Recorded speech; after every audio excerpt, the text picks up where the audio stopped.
আপনাকে অসংখ্য ধন্যবাদ। আমি এখন দাঁড়িয়ে আছি ইতিহাস খ্যাত, উপন্যাস খ্যাত, মলুয়া উপন্যাস খ্যাত বিখ্যাত আড়াইলিয়া গ্রামে আমি এখন দাঁড়িয়ে আছি। সেই আড়াইলিয়া গ্রামের ঠিক সোজাসুজি দক্ষিণ দিকে হলো ইটনা উপজেলার হেডকোয়ার্টার এবং এর দৈর্ঘ্য হলো প্রায় 14 কিলোমিটার। এটা উত্তরে দক্ষিণে 14 কিলোমিটার, পূর্ব পশ্চিমে 20 কিলোমিটার। এইটা হলো বর্তমানে ইটনা অষ্টগ্রাম মিঠামনের সবচেয়ে বড় হাওয়ার এলাকা।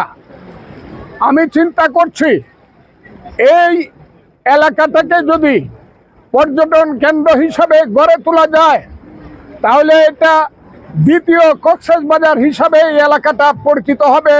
হাজার হাজার মানুষ প্রতিদিন এসে তাদের এই দুঃখের মধ্যেও একটা আনন্দের নিঃশ্বাস, বুক ভরা বাতাস তারা নিতে পারবে তাদের অন্তরের মধ্যে। এবং তারা এইখানে এসে ফ্রেশ মাছ, যে মাছ, মিঠা পানির মাছ বাংলাদেশে আর কোথাও হয় আমি অতটা জানি না, ফ্রেশ মাছ এইখানে, ফ্রেশ এয়ার, সব কিছু এখানে উপভোগ করতে পারবে। আমি চেষ্টা করব এই এলাকাটাকে একটা পর্যটন এলাকা হিসাবে গড়ে তোলার জন্য ইতিমধ্যে আমি বিমান এবং পর্যটন মন্ত্রীর সঙ্গে কথা বলেছি। আমি আমাদের দেশের বর্তমান সুযোগ্য প্রধানমন্ত্রী জনাব তারেক রহমান সাহেবের সাথে এইবার গিয়ে কথা বলবো এই ব্যাপারে। হাওর এলাকার ব্যাপারে যা করতে হয় করব। তবে এর চেয়ে সুন্দর হাওর পাতি এলাকাতে খুব কমই আছে, যেটা আড়াইলিয়া এবং ইটনার হাওর।